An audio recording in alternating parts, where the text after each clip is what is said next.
Today I'm going to show you how to make a super cold orange slushy in just a matter of seconds. Take an orange crush and just shake it really hard and fast. Let the pressure build up. After about 3 hours in the freezer, loosen the cap so that the pressure escapes just a tad, and then tighten it back up.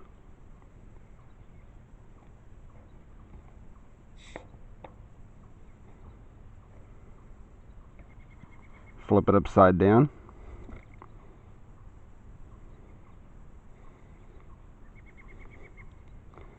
Bang it once.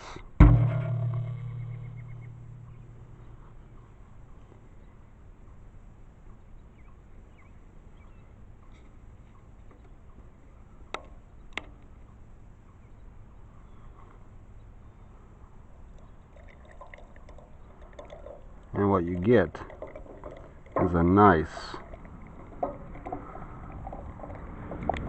orange crush Slurpee treat.